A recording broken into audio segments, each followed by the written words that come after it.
From the Library of Congress in Washington, D.C.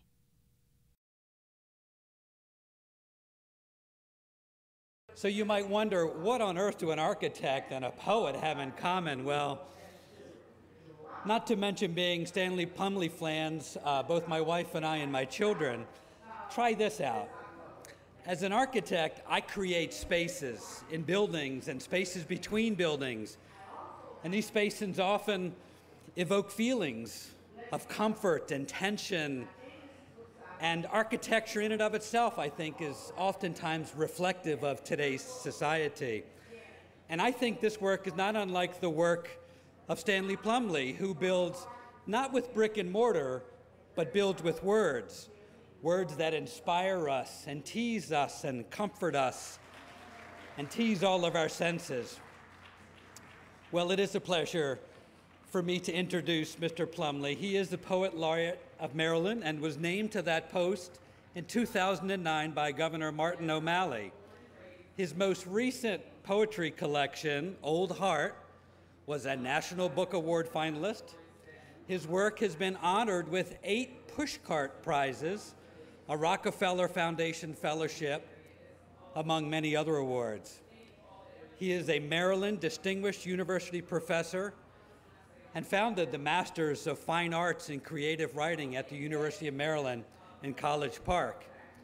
His work has been published in the Atlantic Monthly, the New York Times, the Paris Review, and many, many other places. So ladies and gentlemen, please join me for a warm welcome to Stanley Plumly.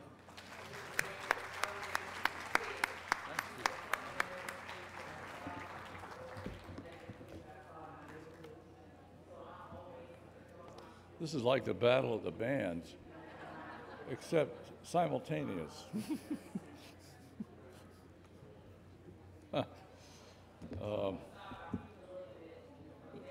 If we have a moment or two, if I keep it brief, maybe we can have some questions that I might be able to answer.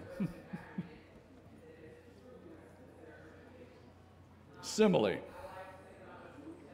This heart I found at low tide this morning, accurate to a fault, hand-sized, heart-shaped, with the thick weight of a heart, a perfect piece of limestone, cut by hand by the sea, who knows how long, brought up from the bottom again and again, split like our own hearts, nicked from the top half down, as if in another life it had been real.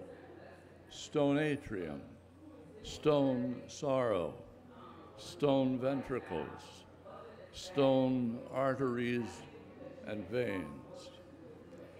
And these glittering halves of oyster shells I picked this afternoon, like stones worn into shape, swirled, half-eaten out, still oiled and pearly wet, with edges sharp enough to clean a fish. Imagine that the oysters have survived, like eyes of the otherworldly, or symbols of some sexual potency, lookalikes for testicles, or a woman soft insides, as we drink them down by swallowing them whole. In the doctrine of signatures, things become themselves as something else, as we are who we are, word of mouth. Then I found a bird, a kind of gull, eaten by the fish and other birds, one missing wing, one eye, the rest of it so rendered past resemblance, you throw it back into the void, the chaos it came from. Yet the moment it goes under, it's a memory, a metaphor, we say, for what we can't quite name, tip of the tongue, whistle in the bone, death and its variety, its part by piece, detail. Like the skull washed up, one lost and found New Year fallen from the ocean sky, dead off the moon, something to conjure with, now set on the desk on the bony back of its head, neither human nor animal, but brilliant white, brain coral, pitted, scalloped, furrowed at the brow, its stone, teardrop-shaped face, a mask for mourning. Unlike the shapely clouds, changeable, emotional, a skein of moving mare's tails, a skimmer's broken wing, cumulonimbus palaces, where once and future beings act out their human longing. I went down to the sea, the source of life. It was filled to overflowing.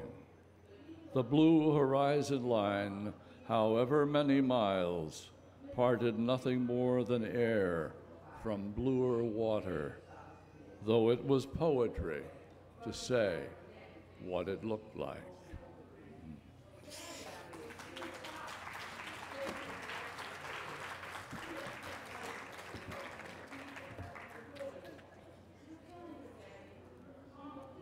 There's a word I used to get very tired of. Perspective, as in keeping things in perspective. Margaret says it's nothing more than perspective. She's right, of course. Perspective being the art of delineating solid objects upon a plane surface so as to produce the same impression of relative positions and magnitudes or of distance as the actual objects do when viewed from a particular point. Oxford Standard. The point being the full and light-filled moon looked at here in mid-October from the perspective of walking away from it down Beacon Court. Perspective was what I lacked an ability with when I was an art student, trying to sight down the row of different storied buildings on the far side of the street, each one distinct yet connected, as in a hopper or a trio. Sun shadow or pencil marking rain. Night, though, is another thing, pardon me, altogether. I just turned to consider the blue cloud passing like a floating island nation on the opposite end of the sky, then turned back only to realize how high the moon had traveled, had in no time risen as if lifted. Perspective, Margaret said, like the problem I had drawing depth of field, the illusion of a line diminishing, the famous looming stones of Graves and Queens foreshadowing the skyline of Manhattan. Since perspective is as much about the imagination as it is about Brunelleschi, as memory too, like too much in our lives, is perspective. And between now and then, often, all we have, those, for instance, whom we've loved and unloved, forming a line behind us, eventually fade in the long century photograph to the size of children or the half of nothing of what they were. I don't have the answer. Come close, we say, but keep your distance, as if perspective were a dance. And as you walk away, you'll disappear, as if you'd not existed, were never here.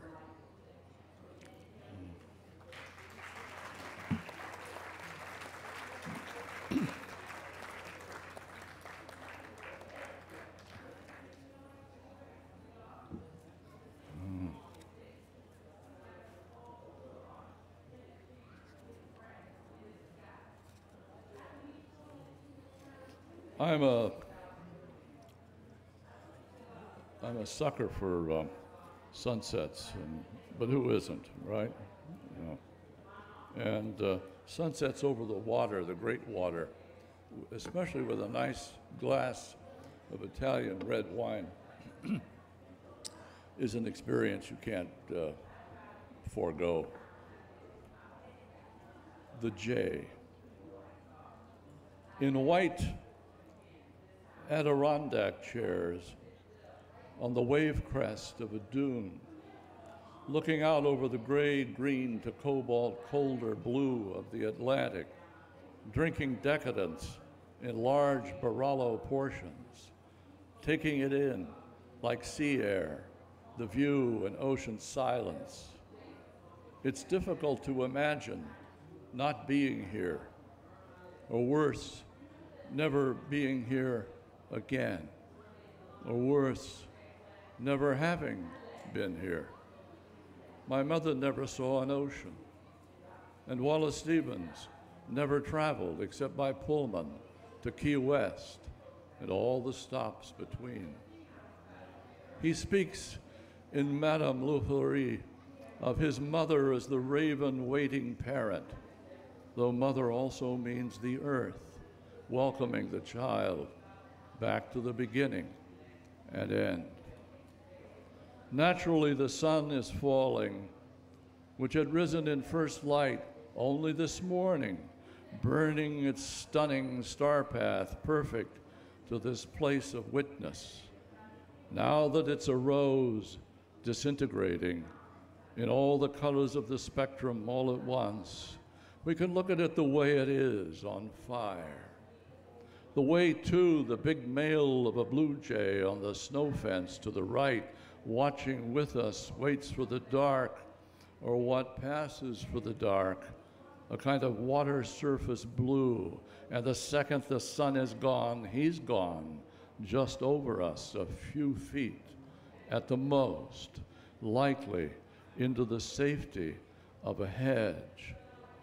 We'd been imagining the need to recognize the moment's moment before it disappears, as if you could know a thing before it happens, life in the future tense, when in fact, like sunlight on the water, here and there, we live in one time, but think in another. We were, if not exactly, close to drunk.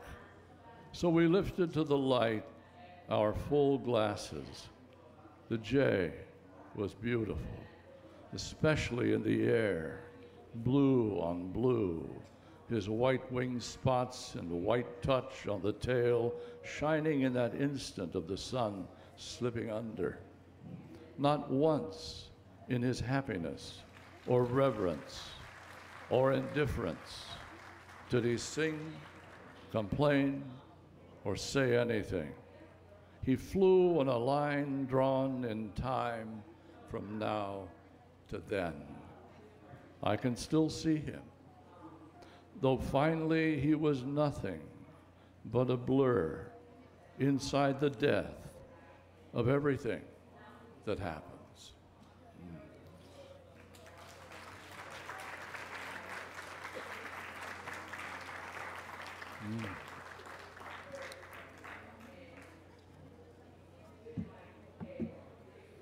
Cancer.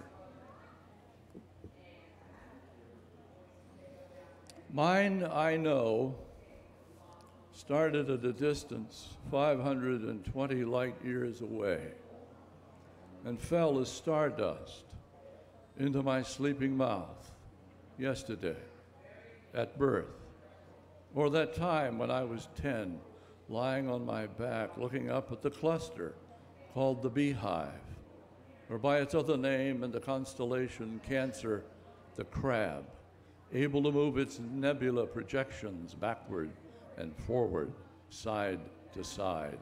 In the tumor, Hippocrates describes as carcinoma from carcinos, the analog, in order to show what being cancer looks like. Star, therefore to start. Like waking on the best day of your life to feel this living and immortal thing inside you. You were in love. You were a saint. You were going to walk the sunlight, blessing water. You were almost word for word forever. The crown, the throne, the thorn, now to see the smoke shining in the mirror, the long half dark of dark down the hallway inside it, now to see what wasn't seen before, the old loved landscape fading from the window, the druid soul within the dying tree, the depth of blue coloring the cornflower, the birthday ribbon river of a road, and the young man who resembles you, opening a door in the half-built house you helped your father build, saying in your voice, "Come forth."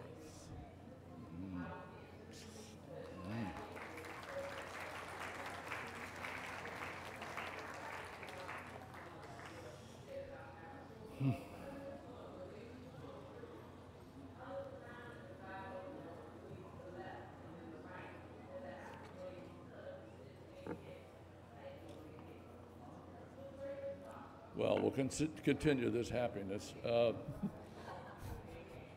Arbitrarily.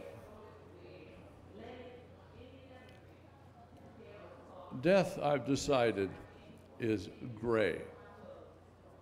And for me at least, not the Raphaelian angel gray of doves, nor the gray-brown hermit gray of Whitman's thrush, nor the nettle in the hedge or neutral garden thorn, nor the English gray of lawns leading to the limestone gray of bridesheads, though I love such examples of monotone and texture, yet none of them the gray of the mining gray of Phillipsburg, the silver in the ground, or the asphalt gray of parking lots, drifting coast to coast, sea to shining sea, ocean to gray ocean, or the nickel diming rain that starts each morning in the past and fills the day.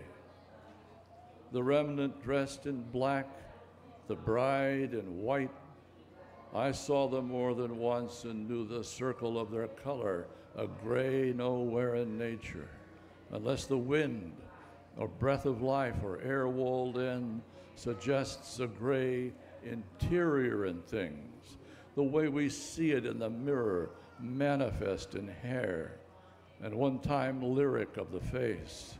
The changes imperceptible, but there. The same warm look of ash turning into smoke, though heavy, like a leaf. Like leaves of pages in my mother's favorite books. They're gray on gray, the substance of the shadings of the soul. Souls like Emma Bovary and Anna Karenina and other country girls who marry to be safe, then kill themselves. Women of the century who understand how gray is like a cancer nothing cures. Even language written down is black on white, a stay against the moment's God, oblivion, and the soft gray earth under the hard gray stone. Gray, the gravity will see in the camera of the eye between life and death. The photograph, a spirit, flesh and blood, something like the smear of egg and sperm studied through a lens. My thoughtful baby sister in her Sunday special dress, her eyes half closed to filter out the sun. I'm thinking too beside her, leaning on a doorway, my childish hand a shadow at my head. 1944, our uncles in the war, gray gabardine. My sister will outlive me in that dress, who one day posed a picture, thin as air. We think the light is blinding. It is failing.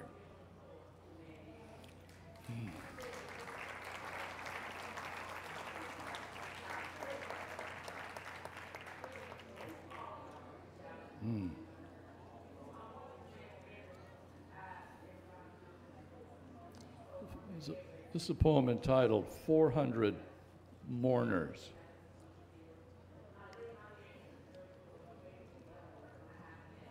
The sizes of the crowds in those burn baby burn days were at best estimates, depending on who, the police, the press, the thousands in protest, was counting.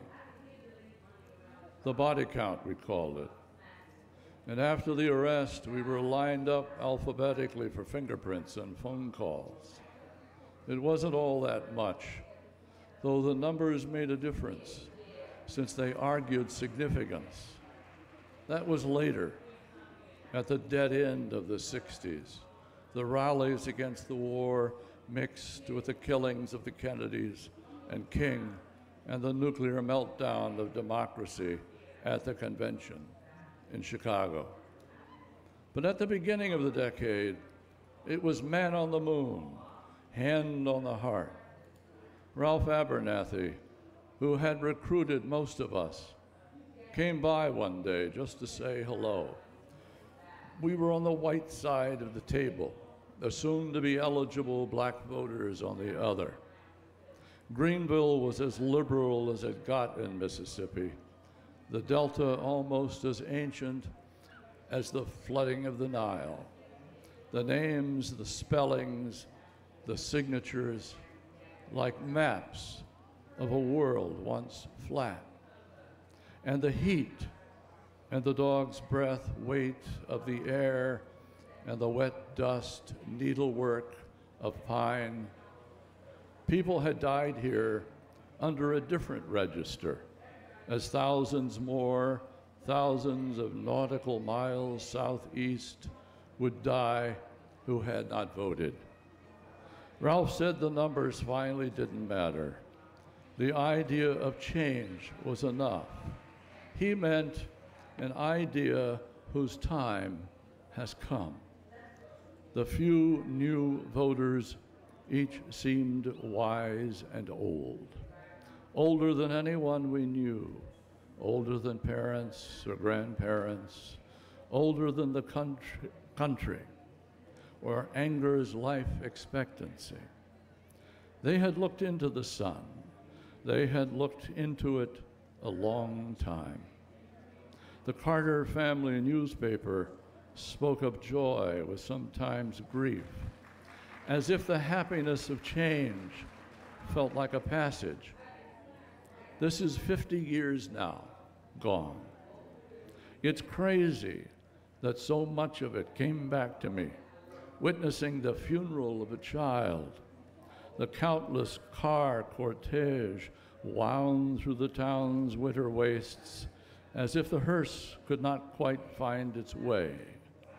There is no end to the death of a child, so that when we detoured past her elementary school, everyone was out in the cold by the hundreds, waving.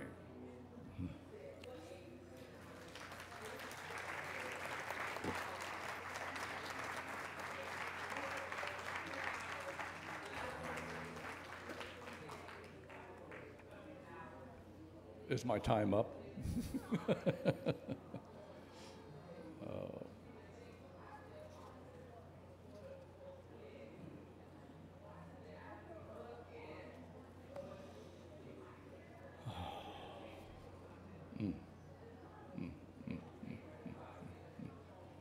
I'll read one more poem.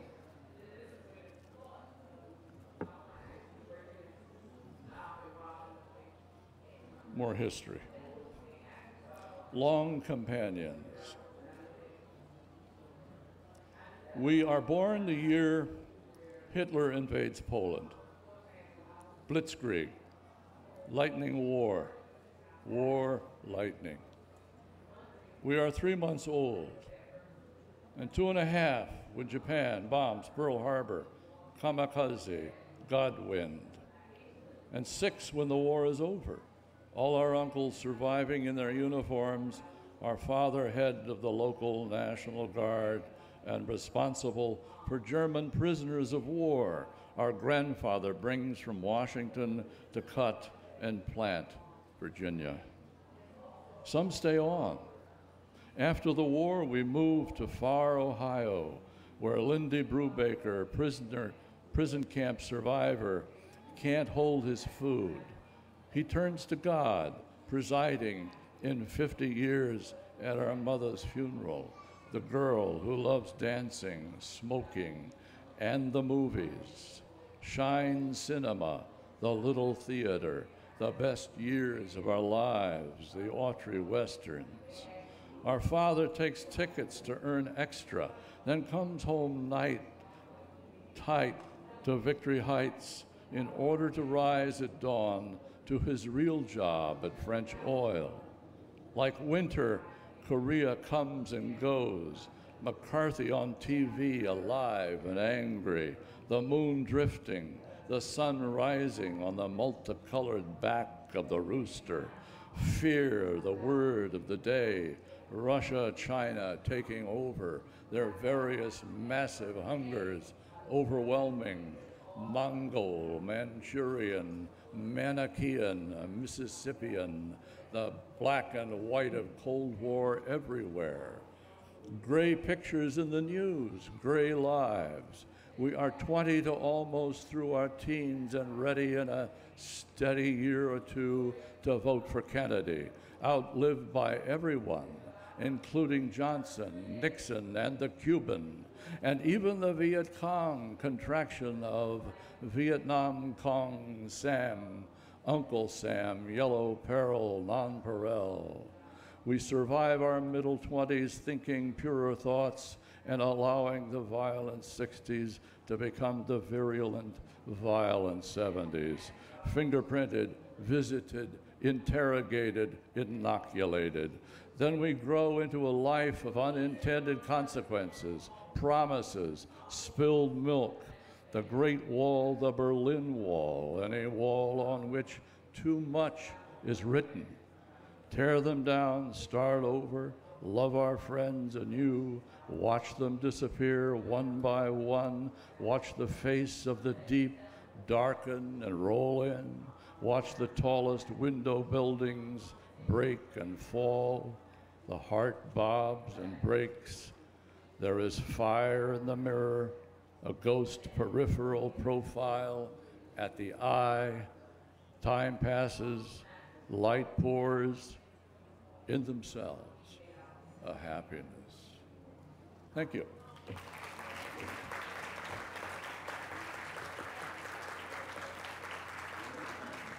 I have a little time. My threat is, if you don't have any questions, I'll read some more poems. Yeah.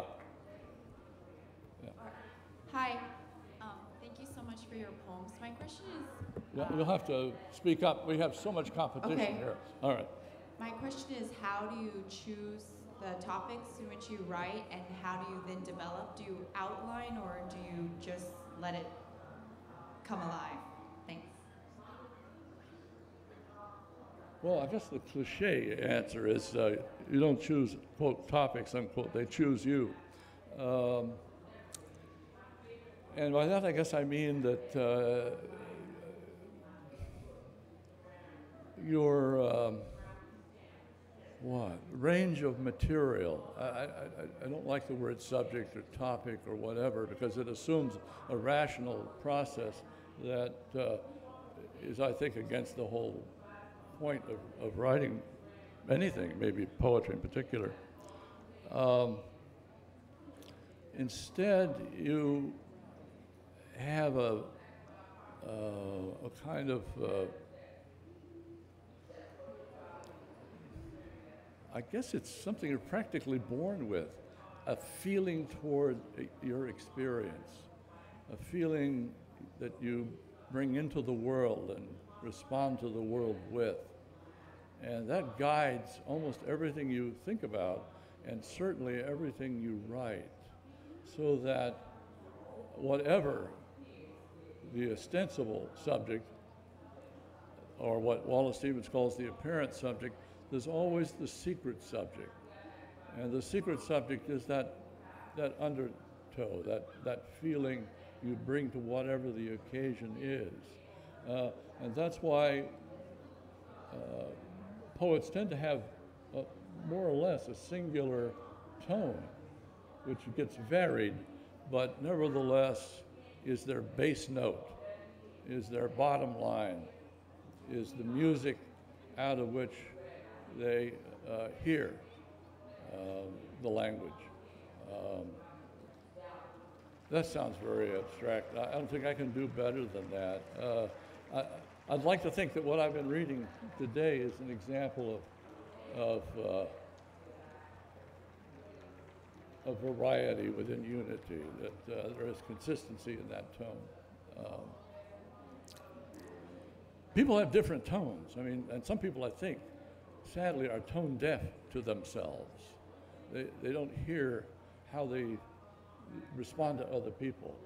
And maybe we're all like that for a while, and part of growing up, or part of becoming aware of other people in a very positive way, is that you can see yourself in them. You can see yourself outside yourself, and you can measure or register how you come over, how you sound, what you're saying, but mostly how you're saying it.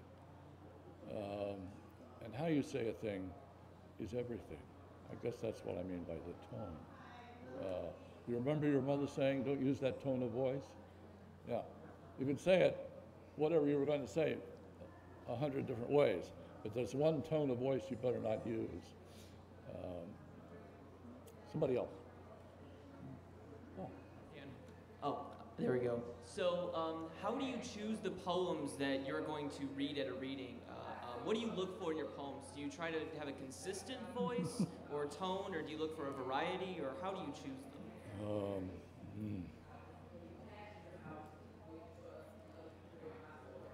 I learned a long time ago to never anticipate your audience. What happens is you end up condescending. You end up making a mistake. And I realized this, I don't know how many years ago, well, it's a long time ago, that the moment you get up there, you realize you've screwed up. And what you end up doing is not reading any of the poems you've written down to read.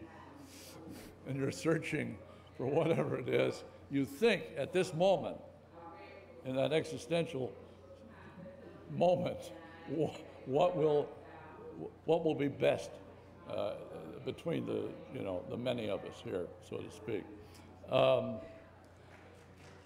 Then I came to the wisdom that maybe the best way to prepare a reading was to read the poems that work for you now, and now can be quite a while.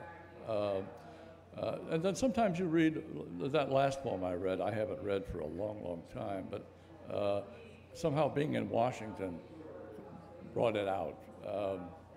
It's a little history lesson, personal history lesson, I suppose.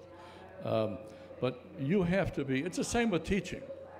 If you're not learning when you're teaching, you're not teaching. And if you're not having fun, or even, God forbid, I sound sentimental here, being moved by your own work, like Dickens, then it's not going to work for you. And they're going to hear, that audience is going to hear it. They're going to hear it in your voice, and they're going to see it in your whole body language. So that there's some poems that never get read. A lot of the poems you write never get read. For some reason, they just are not audience poems. They're more private than that, or they're more solitary than that, or singular than that, and they're probably left better on the page for that individual reader. Hope that doesn't sound too precious, but I think that's true. Somebody else?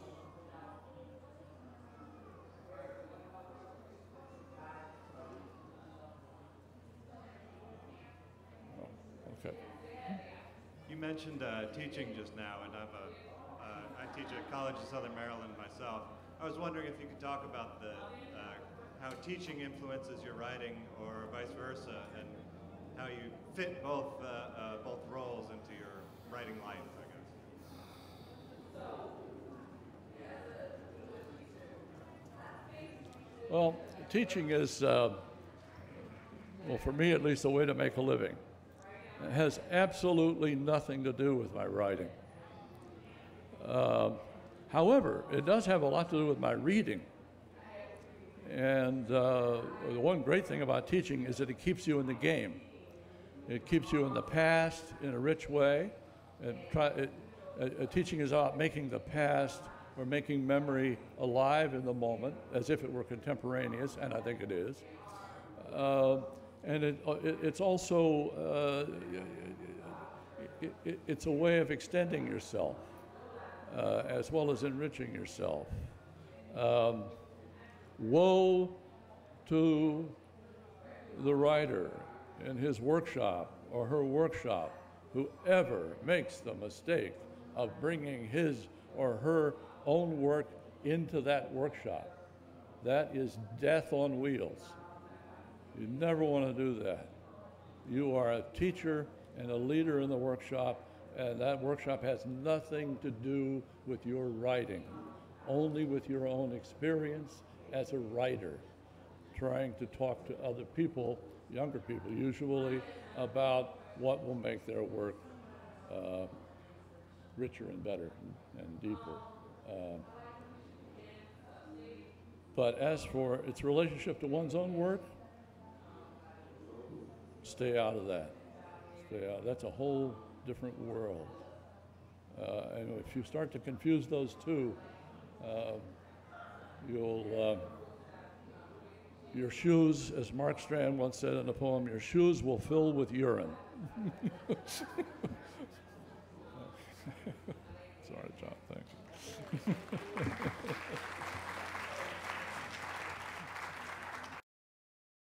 This has been a presentation of the Library of Congress. Visit us at loc.gov.